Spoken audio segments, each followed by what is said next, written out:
Il y a 62 ans, un simple gars de la campagne a divisé l'histoire de l'humanité en deux, avant et après.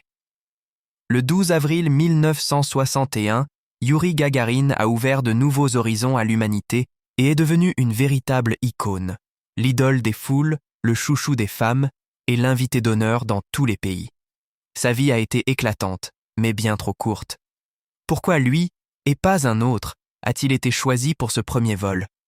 Comment a-t-il frôlé la mort à plusieurs reprises? Et que s'est-il vraiment passé le jour de sa disparition tragique? Youri est né le 9 mars 1934 dans une famille de paysans à Klushino, un petit village de la région de Smolensk.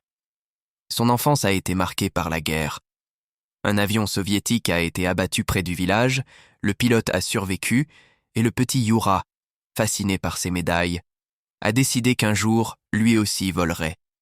Après l'école, il a travaillé comme fondeur pour aider ses parents, mais il a vite saisi la moindre occasion de voler. À l'aéroclub, il a enchaîné près de 200 vols et plus de 40 heures de pilotage. Puis l'armée, l'école d'aviation de Tchkalov et beaucoup de persévérance. C'est aussi là qu'il a rencontré Valentina, sa future femme, lors d'un bal.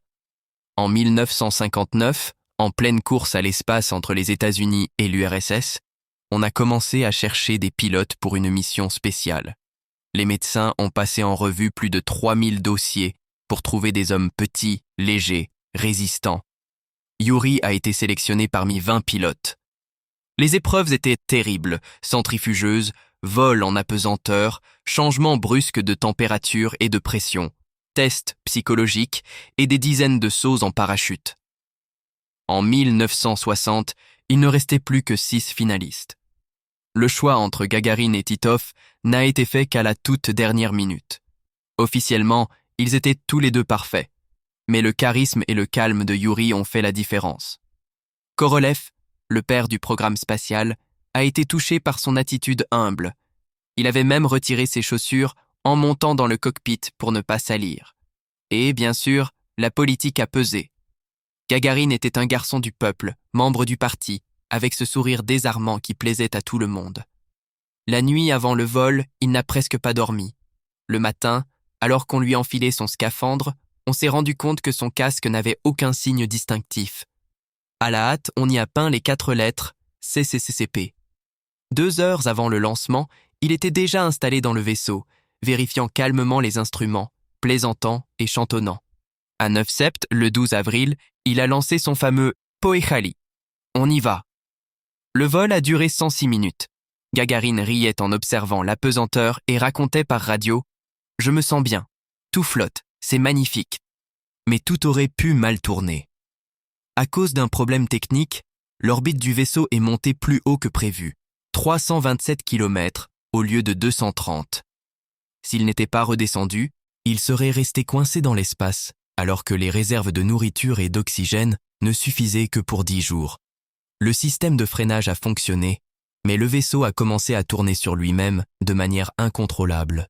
Lors de la descente, le parachute de secours s'est ouvert par erreur, compliquant l'atterrissage. Et pourtant, il a réussi à se poser dans un champ de pommes de terre dans la région de Saratov, accueilli par la femme d'un garde forestier et sa petite fille. 2 jours plus tard, il défilait sur la place rouge, avant d'entamer un tour du monde diplomatique. Londres, Cuba, l'Égypte, le Brésil. Partout, il était accueilli comme un héros. À Londres, il avait une Rolls-Royce avec la plaque Wygun, Youri Gagarin, premier.